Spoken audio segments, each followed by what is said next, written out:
Olá, olá, prezados alunos e alunas, sejam todos muito bem-vindos e bem-vindas. Sou o professor Pedro Coelho a essa nossa aula aqui na pós-graduação da parte criminal do curso Títulos, pós-graduação Títulos, e é com muita honra que nós teremos, em princípio, 2 encontros, cada qual dividido em 2 blocos, ou seja, 4 blocos. E nessa primeira leva trataremos sobre aspectos atinentes à ação penal. E nos 2 últimos blocos, referindo, claro, ao acordo de não persecução penal. Espero que vocês gostem. Vou deixar aí no material de vocês os links das minhas redes sociais. Vamos embora, porque temos bastante coisas a fazer de consideração. Vai aí na tela, tá aí os dados principais, as minhas referências, e o que eu quero falar, doutores e doutoras, é objetivamente em relação à condição da ação para a gente inaugurar o nosso bate-papo, a nossa reflexão aqui. Mas, naturalmente, a gente precisa partir de um início, e naturalmente o início precisa ser a base conceitual. E essa base conceitual que vai nos dar de ferramenta para refletir a ação penal. A professora Ada Pellegrini Grinover, ela trabalha como conceito, como ponto de partida da ação penal, a perspectiva ou a ideia de ação como um direito público subjetivo, constitucionalmente assegurado, de submeter uma determinada situação, a determinada litígio, ao âmbito do Poder Judiciário, a fim de se instaurar e observar o devido processo legal, com o fito de aplicar, após esse devido processo legal, o direito objetivo, o direito positivado ao caso concreto, justa e objetivamente visando a solução da demanda penal. Essa é a base conceitual. Compreendido isso, o que é que eu preciso refletir com os senhores e senhoras? Algumas preocupações extremamente pertinentes dentro do processo penal, porque talvez, ao reverso do processo civil, a própria instauração de um processo penal de índole condenatória, acusatória, ele já por si só representa uma espécie de pena, uma espécie de dano efetivo à imagem de uma pessoa ou à sua própria perspectiva como cidadão ou como uma ideia de dignidade da pessoa humana. E é exatamente por conta disso que, com mais rigor, a ação penal ela não pode se revelar como uma ação irresponsável, um movimento de índole desidiosa ou como se fora algo absolutamente irrelevante por parte do titular da ação.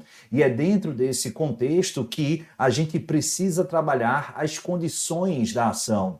Condições da ação essa inaugurada e analisada lá atrás no bojo do processo civil, notadamente aqui no Brasil influenciado por Liebman, no espectro do processo civil, mas que tem, claro, aqui as suas referências e a sua importância refletida no campo do processo penal. Mas o que eu quero trabalhar, algo que não é analisado no processo civil e sim pertinente à minha matéria, ao processo penal, é exatamente aquilo que nós chamamos de função garantista ou função de filtro garantidor das condições da ação penal.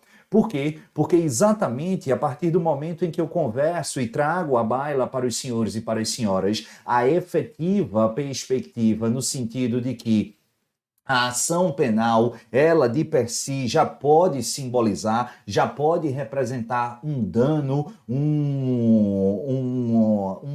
ônus para aquele que se responde a um processo penal e, portanto, não pode se revelar como uma a aventura irresponsável do titular da ação penal. Eu vou trazer essas condições da ação, verdadeiros elementos condicionantes à legítima instauração dessa persecução penal na espectro ou na fase judicial. Isso vai me trazer como elemento ou como ferramenta um filtro a fim de, pelo menos, se não evitar, dificultar a existência de processos irresponsáveis sem qualquer baliza de segurança. Maravilha? Tranquilo? E como eu disse a vocês, tradicionalmente nós importamos, e aqui de forma bastante criticada e criticável, a condição ou as condições da ação inerentes ao processo civil para o processo penal. Por isso que tradicionalmente, desde quando até antes eu estava na faculdade, e meus cabelos brancos já apontam e demonstram que isso já faz algum tempo, a gente pode destacar exatamente que tradicionalmente há uma visão de que as condições da ação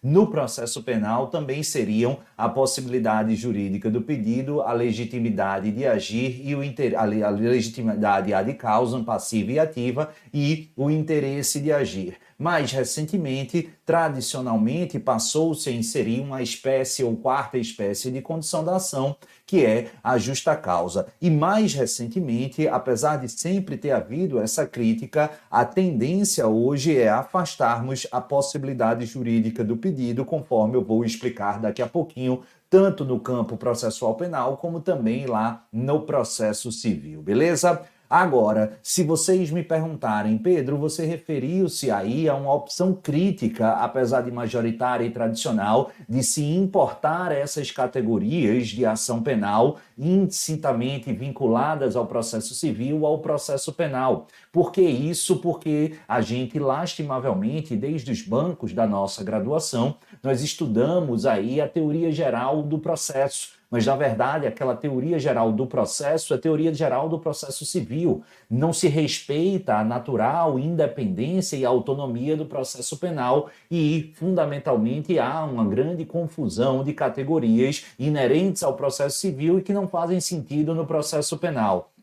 É por isso que há uma doutrina mais específica, apesar de minoritária. Posso citar aqui o Alexandre de Moraes da Rosa, o professor Auri Lopes Júnior, o Khaled, entre outros, que trazem a ideia nessa perspectiva de categorização própria da ação penal ou das condições da ação penal, defendendo não aquelas típicas por mim mencionadas, mas como condições da ação penal própria e efetivamente a prática de fato aparentemente criminoso, a punibilidade concreta, a legitimidade da parte e a justa causa. Mas, pragmaticamente, apesar de citar essas referências, até pelo nosso objetivo aqui da nossa aula, desse nosso encontro, a gente vai trabalhar as categorias que são mais aceitas e admitidas hoje pela doutrina e pela jurisprudência, iniciando, portanto, a trabalhar a legitimidade ad causam. E quando eu falo em legitimidade ad causam, a gente tem dois espectros, a legitimidade ativa e a legitimidade passiva. Do ponto de vista da legitimidade ativa, o que talvez salte os olhos é justamente a classificação das ações penais a partir, doutores e doutoras, do espectro subjetivo do titular da ação. 90% ou até mais das ações penais aqui no Brasil são de índole pública, dividindo aqui a pública condicionada ou a pública incondicionada, essa última regra. E nas ações penais públicas, todas elas são de titularidade exclusiva do Ministério Público por força do artigo 129, inciso 1º da Constituição Federal.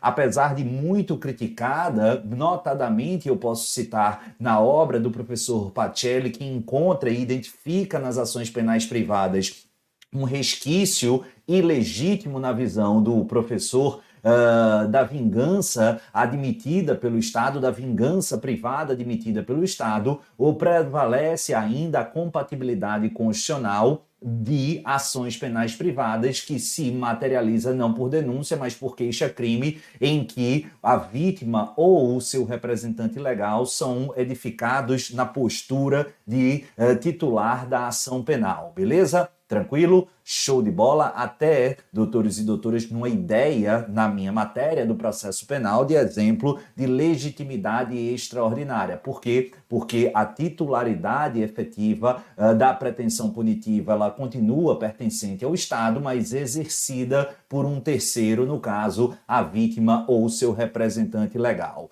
Isso do polo ativo. E do polo passivo, o professor Alfredo Buzaide, ele vai sempre fazer aquela referência de que legitimidade ad causam nada mais é do que a pertinência subjetiva da ação penal. Claro, legitimidade ad causam passiva recairá sobre o autor ou, pelo menos, provável autor do fato delitivo. Só tomam um cuidado em relação aqui, doutores e doutoras, ao menor de 18 anos. Por quê? Porque, notadamente, no espectro constitucional, o artigo 228 da Carta Magna, escolhemos ou optamos por essa ideia da maioridade penal a partir dos 18 anos. Ou seja, não é possível trabalharmos dentro da legitimidade passiva ad causam de um menor de 18 anos, porque é absoluta e constitucionalmente impossível de alguém com menos de 18 anos, pelo critério biológico estabelecido na Carta Magna, ter praticado o crime. Se ele não pode ter praticado o crime, em sendo menor de 18 anos, jamais, em hipótese alguma, ostentará legitimidade passiva ad causam. Cuidado para não confundir aqui legitimidade passiva ad causam com legitimidade ad processo, beleza? Por quê? Porque a legitimidade ad processum, ela vai veicular-se basicamente à capacidade de atuar no processo. Quer ver uma coisa? Se eu tiver um crime contra a honra de uma criança menor de 18 anos. Eu disse que ela não teria, em hipótese alguma, legitimidade passiva de causa, mas essa pessoa é titular do bem jurídico honra, seja a honra objetiva ou subjetiva? Sim, a própria autoavaliação, a autoimagem ou a sua imagem perante terceiros, no caso, respectivamente, honra subjetiva e honra objetiva. Então, ela pode ser vítima desse crime e, considerando que o crime contra a honra, em regra, desafia a ação penal privada, ela pode ajuizar a ação penal? Pode. E aí, Pedro, a grande questão é que ela pode ser parte ativa aqui desse imbróglio jurídico, mas ela não tem a capacidade de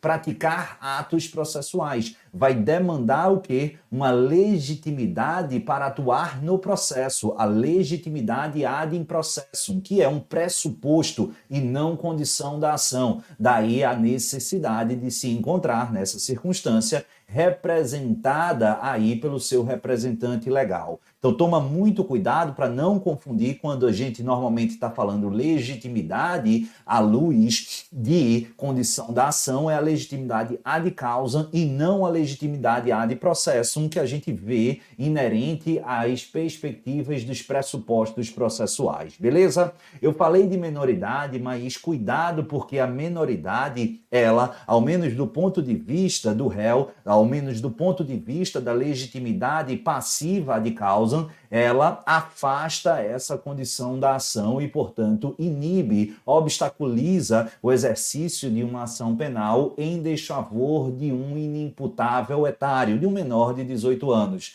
Agora, isso toma muito cuidado, por quê? Porque quando eu tiver ausência de indícios de autoria, isso não implicará, doutores e doutoras, aqui questões referentes à ilegitimidade. Por quê? Imagine que o Ministério Público acuse João das Couves da prática de um delito. Aí João das Couves, através da defesa técnica, diz: o Ministério Público não logrou êxito em trazer à baila elementos indiciários que apontem minimamente aqui indicativos da autoria. Como não há indicativos da autoria, ele é parte legítima. Tá certo? Errado, tá? A ausência de indícios de autoria vai estar vinculada, vai estar atrelada ou a justa causa, ou a depender do doutrinador de sua preferência, a perspectiva do interesse de agir. Bacana? Mas em hipótese alguma, ausência de indícios de autoria dialoga com legitimidade ou ilegitimidade passiva. Da mesma maneira, eu fiz questão de fazer referência, quando eu disse da menoridade, à inimputabilidade etária. aqui na perspectiva biológica, porque o critério da inimputabilidade adotado no Brasil não é o biológico, mas o biopsicológico. Além dos menores de 18 anos, é possível que o maior dessa idade seja inimputável do ponto de vista psicológico na forma do artigo 26 caput do Código Penal. E se o camarada tem deficiência mental incapacitante que faz com que ele seja inimputável, haverá também aqui a ilegitimidade passiva de causa? Não, tá? Você vai prestar atenção que o fato do camarada ser inimputável na forma do artigo 26 caput do Código Penal não inibe sequer a instauração da ação penal por esse motivo. Ele é parte legítima e vai responder sim a esse processo, a essa persecução penal em judício. O que inibe, uma vez demonstrada, atestada, comprovada irrefutavelmente a deficiência mental, a inimputabilidade, é que não será possível aplicar sanção penal do ponto de vista de pena. Haverá aqui óbice a uma sentença condenatória, redundando, via de regra, nessas circunstâncias, presta atenção aqui, na sentença absolutória imprópria, culminando com uma medida de segurança. Bacana? Tranquilo? Um tema ainda sobre legitimidade interessante e importante vai ser referente à legitimidade ad causam da pessoa jurídica. Cuidado, será que pessoa jurídica no processo penal tem legitimidade? Cuidado, tá? Porque já vi pegadinha de prova e alguns professores até se atrapalhando dizendo que somente há legitimidade ad causam de pessoa jurídica em relação a crimes ambientais. Está certo ou errado? Errado. Mas Pedro, tem certeza? Não confio em você. Calma que eu vou explicar. Retomando aqui o raciocínio, legitimidade ad causam, ela pode ser de dois espectros, ativo e passivo. Do ponto de vista da legitimidade ativa, a pessoa jurídica, se ela for vítima, ela pode ser aqui parte ativa em qualquer circunstância. Por exemplo, a pessoa jurídica, ela tem honra objetiva, ela tem uma imagem a ser zelada, claro que tem. Então, ela pode ser objeto de calúnia, ela pode ser objeto de difamação e em sendo caluniada, em sendo difamada, nessas circunstâncias, o que é que haverá? Haverá ação penal ou potencialmente ação penal privada. E quem é que tem legitimidade para ajuizar a ação penal privada? É a vítima. Se a PJ é a vítima, ela tem sim essa legitimidade, legitimidade essa que é aqui ad causam, beleza? Então, cuidado que sempre que a pessoa jurídica for vítima, titularizando um bem jurídico, ela pode sim, e claro, a ação penal sendo pública, aliás, privada, ela tem a legitimidade ativa ad causam. A restrição aos crimes ambientais se dará na legitimidade passiva ad causam. Aí sim, por força de mandamentos constitucionais, como o artigo 225, parágrafo 3º. Pedro, lá no artigo 179, se não me falha a memória, parágrafo 5º, também há uma referência a crimes de ordem econômica com a responsabilização penal da pessoa jurídica. Entretanto, lá nesse dispositivo, há a necessidade de regulamentação legal, infraconstitucional, o que até hoje não se materializou. Então, não há essa regulamentar previsão de legitimidade ad causam passiva da pessoa jurídica ou possibilidade de responsabilidade penal da pessoa jurídica. Essa, em relação a esse tema, apenas e exclusivamente, como a gente falou, em relação aos crimes ambientais, tanto por força do espectro constitucional do artigo 225,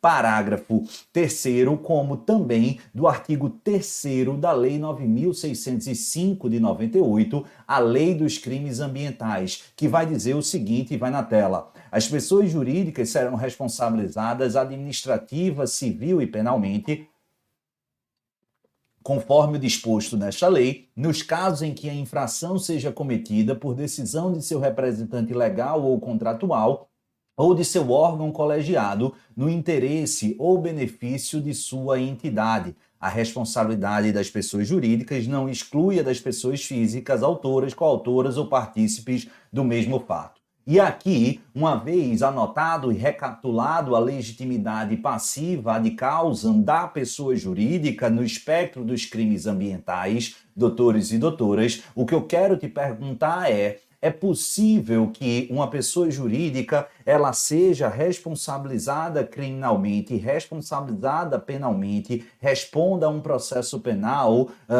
apenas e isoladamente pela pessoa jurídica ou, de outra sorte, haveria a necessidade, a imprescindibilidade de coexistência no polo passivo de uma pessoa física. Esse tema é muito interessante e ainda hoje extremamente debatido no espectro doutrinário e já foi objeto de intensa divergência e controvérsia no espectro da jurisprudência dos tribunais superiores. Quando eu trago esse debate a lume, eu estou estabelecendo e repercutindo a vigência, a aplicabilidade, a observância ou não daquilo que nós chamamos de teoria da dupla imputação. A teoria da dupla imputação é exatamente a ideia, é exatamente o desenho de exigir para efetivamente lastrear de maneira legítima uma ação penal, instauração de um processo penal e eventual condenação nos crimes ambientais envolvendo pessoa jurídica, da imputação não apenas à pessoa jurídica, mas também a uma pessoa física. Porque pela teoria da dupla imputação, realmente nos crimes ambientais eu posso responsabilizar criminalmente a pessoa jurídica, mas para que isso ocorra, eu também necessariamente, de maneira cumulativa, preciso responsabilizar do ponto de vista penal também uma pessoa física. Seria a ideia, pelo menos por trás dessa teoria, de se evitar aí a transformação da pessoa jurídica como bode expiatório para livrar a cara das pessoas físicas. E durante uma primeira etapa, durante um primeiro momento, destacadamente ali até o início da década de 2010, os tribunais superiores vinham agasalhando essa teoria, beleza? Eu, inclusive, vou acusar minha idade aqui, essa foi uma das questionamentos da minha prova oral, não para mim diretamente, para alguns outros colegas de concurso. E era exatamente para se estabelecer as críticas a essa teoria que, à época, era agasalhada na maior parte da jurisprudência dos tribunais superiores. Foi exatamente a partir de um voto ou de uma jurisprudência ou de uma argumentação capitaneada pela ex-ministra e ex-presidente da Suprema Corte, ministra Rosa Weber, que tudo isso começou a ser alterado. De fato, doutores e doutoras, aqui, como eu posso citar, o recurso extraordinário 548-181 de agosto de 2013, estabeleceu-se o seguinte: é admissível, o Supremo dizendo, a condenação de pessoa jurídica pela prática de crime ambiental, ainda que absolvidas as pessoas físicas ocupantes de cargo de presidência ou direção do órgão responsável pela prática criminosa. Ao se condicionar a imputabilidade da pessoa jurídica à pessoa humana, como faz a teoria da dupla imputação, estar-se-ia quase que a subordinar a responsabilização jurídico-criminal do ente moral a efetiva condenação da pessoa física. E dizia a ministra Rosa Weber, naquilo que fora majoritária, né, a partir desse entendimento, justamente que essa era ou seria um requisito, um pressuposto, um critério não previsto implícita ou explicitamente sequer no texto constitucional, muito menos lá no artigo 3º da Lei 9.613 de 98, a Lei dos Crimes Ambientais. E por isso seria uma interpretação extra-legem ou extra-constituição, o que, claro, redundaria negativa e redundaria em negar-se aqui a vigência da própria norma de índole constitucional, que é absolutamente inadmissível, beleza? E nesse primeiro momento, veja, estou ali na primeira parte da década de 2010, a gente tem uma divergência entre STF e STJ, uma vez que a quinta e a sexta turma, as turmas criminais da Corte do Tribunal da Cidadania, ela refutava e entendia aqui que esse entendimento não era o melhor. Mas, a partir de uma segunda etapa, a gente já vai ter aí, a partir de 2015, por ali, 14, 15, o STJ anuindo a posição e a postura do Supremo Tribunal Federal, advogando a não mais observância, a não mais necessidade da dupla imputação. É dizer, portanto, que eu posso apresentar denúncia envolvendo apenas pessoa física em crimes ambientais, pessoas físicas e pessoas jurídicas em concurso de agentes ou somente pessoas jurídicas, indistintamente. Beleza? Tranquilo? Agora, quando é, Pedro, que as pessoas jurídicas podem ser responsabilizadas criminalmente em relação a essas infrações penais? E a automática resposta, e por isso a gente precisa tomar muito cuidado, e eu quero que vocês redobrem as atenções, pode indicar ou sugestionar, afirmar, presta atenção aqui, que seria quando houver envolvimento de pessoas jurídicas em crimes ambientais, certo? Olha o dedinho aqui, errado. Eita, Pedro, então eu erraria isso na prova, ou mais do que isso, eu estou me preparando aqui na pós-graduação para atuar criminalmente, e se chegasse um cliente, eu estaria rodopiando e errando, e você não vai mais errar. Porque se de fato a gente tem como pano de fundo o crime ambiental, o simples envolvimento ou aparente envolvimento é insuficiente aqui para incluir pessoas jurídicas no polo passivo. E eu te digo, já tenho mais de 12, aliás, estou passando de 13 anos de atuação direta no âmbito criminal da Justiça Federal, e quase todos os casos nos quais eu defendo pessoas jurídicas no espectro de crimes ambientais na área penal, eu consigo exitosamente, quando eu consigo exitosamente, melhor colocando, sanar ou livrar a cara dessas PJs, é com base nessa dica aqui simples, porém que muita gente não entende e se embanana. Eu tenho dois pressupostos que eu vou extrair lá do artigo 3º da Lei 9.605, sem os quais eu não poderei implicar pessoas jurídicas no espectro criminal, mesmo em se tratando de crimes ambientais. Dá uma olhada aí. Primeiro, além de se tratar de uma infração penal ambiental, eu preciso, para responsabilizar criminalmente a pessoa jurídica, que o crime tenha sido cometido por decisão do seu representante legal ou contratual ou do seu órgão colegiado e, cumulativamente, que o crime tenha se consumado no interesse ou benefício da entidade. Então imagine, doutores e doutoras, que eu tenha aqui decisão do representante legal ou contratual para o cometimento de um crime ambiental sem qualquer benefício para a pessoa jurídica, mas sim que fosse um desmatamento para viabilizar a construção aqui de um parque aquático, de um quintal, de um campo de futebol, para uma propriedade privada de um dos sócios daquela empresa. Aqui eu tenho o crime ambiental, mas eu não tenho o segundo pressuposto do benefício da entidade do ente moral. Ou, ao reverso, vamos imaginar que os trabalhadores resolvam fazer um crime ambiental que gere benefício em tese para a empresa, mas ao arrepio de qualquer controle e qualquer ciência dos representantes legais ou contratuais. Então, muita atenção em relação a isso. Por quê? Porque esse é um detalhe extremamente importante. Bacana? Tranquilo?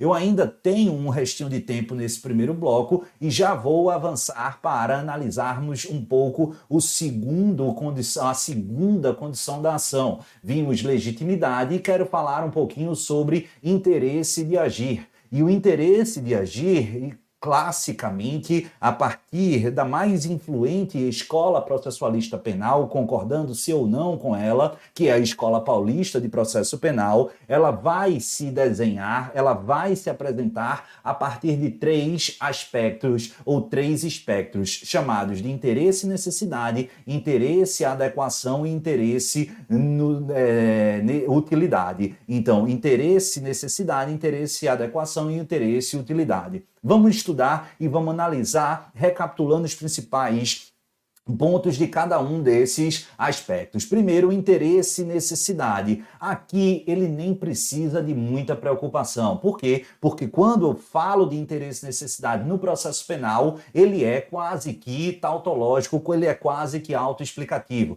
Por quê? Porque não há pena sem um devido processo legal, sem a instauração de um processo, e não há processo sem ação penal. Logo, é inerente à necessidade de aplicar uma pena, a necessidade de um processo e, portanto, a necessidade da sua instauração mediante ação penal. Então, o interesse e necessidade em toda a ação penal, ele quase que é implícito. O agir necessário é absolutamente vinculado ao jus puniendi. É por isso que o professor Eugênio Pacelli, ele vai dizer que fundamentalmente a ação penal é um instrumento de coação indireta. Por quê? Porque a coação estatal para aquele que comete um crime é aplicada ou infligida pela sanção penal e, basicamente, a sanção penal ela demanda a instauração e a observância do devido processo legal. Por isso, a ação penal ela tem esse nome, ela tem esse apelido trazido na obra do professor Pacelli, mas aqui é muito mais simples a gente explicar o interesse e necessidade como absolutamente inerente. Eu ainda tenho dentro do interesse, como a gente disse, o interesse, adequação e o interesse, utilidade. Mas a gente vai falar sobre eles no próximo bloco. Fazer um rápido intervalo aqui. Espero que vocês estejam gostando. Um beijo no coração e vamos embora. Tchau, até daqui a pouquinho.